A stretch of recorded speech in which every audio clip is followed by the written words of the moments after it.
Ibinasura ng Korte Suprema ang apela ng Grupong Tanggol Wika kontra sa Memorandum Order ng Commission on Higher Education na nagtatanggal sa Filipino at panitikan bilang core subject sa kolehiyo. Nakatuon ang Filipino sa tamang paggamit ng wika, habang ang panitikan nakatuon naman sa pagbabasa at literatura. Sa pahayag na inilabas ng CHED, sinabi nilang hindi naman tuluyang tinanggal ang pag-aaral ng Filipino at panitikan dahil inilipat lang ito sa senior high school. Ang utos ay para lamang daw sa general education curriculum sa kolehiyo. Sa mundo ngayon, mayroong libo-libong wika ang nagsisilbing daan sa pagkakaisa at pagkakaunawaan ng mga tao.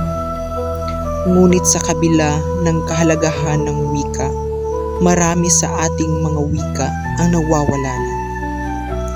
Sa video na ito, ating tatalakhayin ang kahalagahan ng advokasing pangwika at kung paano natin mapapangalagaan ang ating mga wika.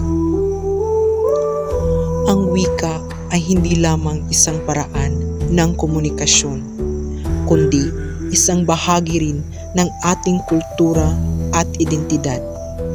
Ito ang nagbibigay sa atin ng pagkakakilanlan at pagkakaiba sa ibang mga tao. Kaya naman, mahalaga ang advokasing pangwika upang mapangalagaan ang ating mga wika. Maaari tayong magsimula sa pagturo ng ating wika sa mga kabataan, pagdodokumento ng ating wika at pagsusulong ng paggamit ng wika sa iba't ibang aspeto ng buhay. Dahil ang wika ay isang kayamanan na dapat nating pangalagaan, sama-sama nating pagyamanin at isulong ang ating mga wika.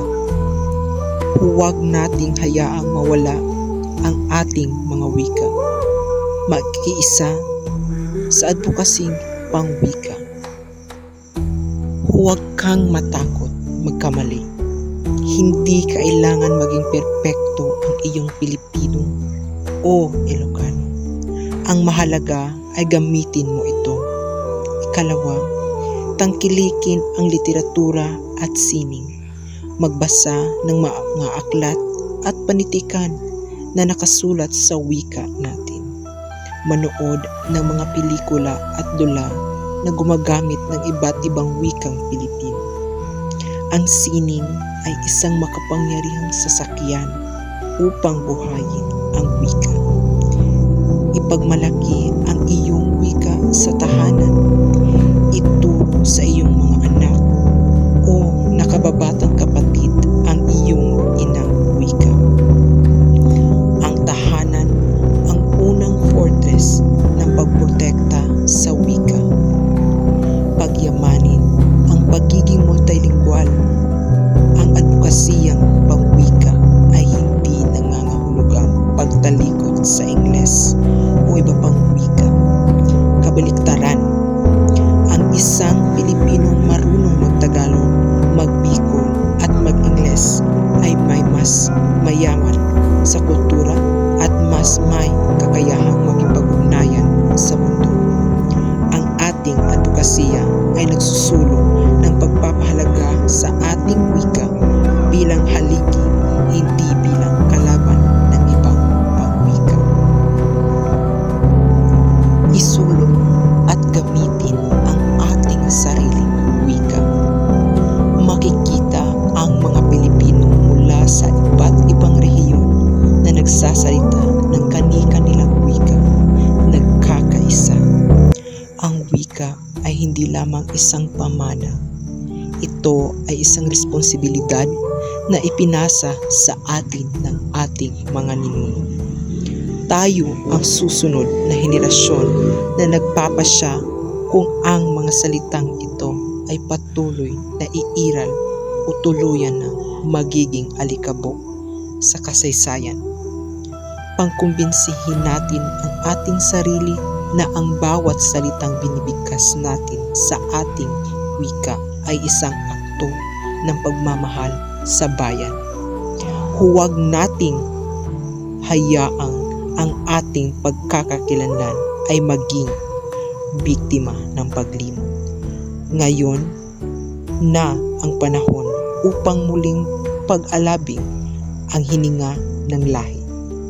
Gamitin natin ang ating wika bilang ating boses, isang boses na matawag. Ang wikang Filipino ay hindi lamang isang instrumento ng komunikasyon, kundi isang puso ng ating bansa.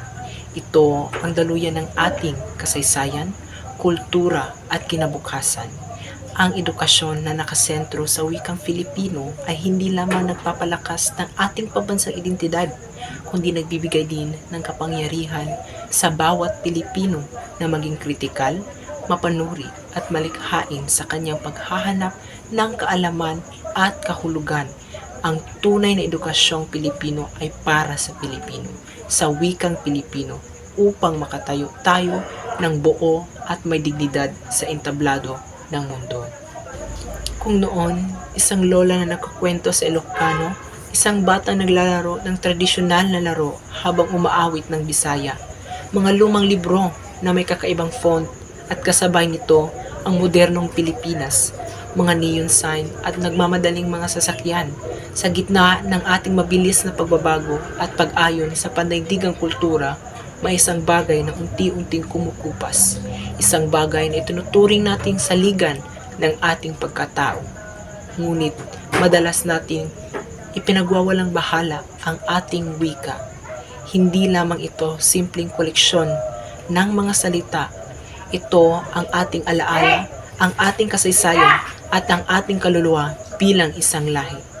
Ngunit ngayon, sa mundong binibihag ng social media at globalisasyon, tila mas pinipili nating mamuhay sa wikang hiram kaysa sa sarili natin.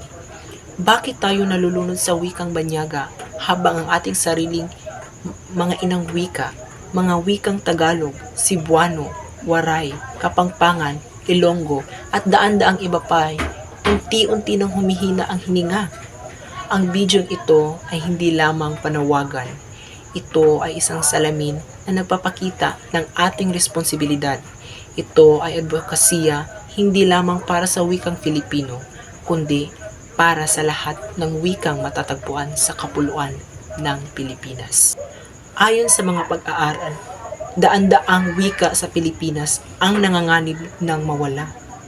Ang mga wikang ito ay naglalaman ng mga salitang walang katumbas sa ibang wika, mga salitang naglalarawan sa ating saloobin, sa ating pamamaraan ng paggawa at sa ating natatanging ugnayan sa kalikasan.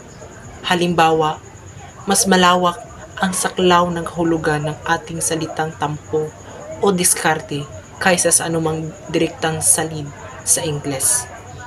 Sa sandaling tumigil tayo sa paggamit ng ating mga inang wika, nawawala ang mga konsepto at pilosopiyang sumasalamin sa ating pagiging Pilipino.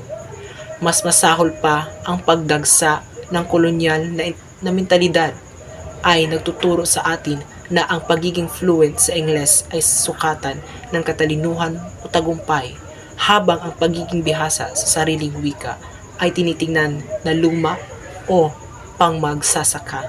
Kailan nating basagin ang maling paniniwalang ito? Ang wika natin ay hindi hadlang sa progreso, bagkus ito ang matibay na pundasyon nito. Paano natin popoprotektahan ang ating wika sa modernong panahon? Mag-umpisa tayo sa edukasyon. Mahalaga ang pagtuturo ng mga mother tongue based multilingual education or MTB-MLE.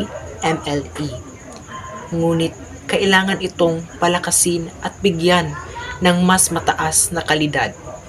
Kapag mas nauunawaan ng mga bata ang konsepto sa sarili nilang wika, mas mabilis silang matuto, hindi lamang sa Filipino, kundi na rin sa agham at matematika. Ngunit hindi sapat na manatili lamang ang advokasya sa loob ng silid-aralan. Ang tunay na labanan ngayon ay nasa digital space. Kailangan nating gawin cool at relevant ang paggamit ng ating wika online. Gamitin ang Filipino o ang iyong inang wika sa iyong mga vlog, tweet at post. Lumikha ng content na gumagamit ng malalim at tamang Filipino habang tinatalakay ang mga kontemporaryong issue mula sa politika hanggang sa pop culture. Sa ganitong paraan, ipinapakita natin na ang wika ay buhay, dinamiko at kayang makipagsabayan sa anumang makabagong ideya. Ang paggamit ng wikang Filipino sa teknolohiya ay nagpapalawak ng pag-abot ng impormasyon, nagpapahintulot sa milyon-milyong Pilipino na hindi komportable sa Ingles na makilahok ng buo sa diskursong pambansa. Tandaan, ang bawat hashtag na isinulat sa sariling wika ay isang maliit na tagumpay para sa advokasya.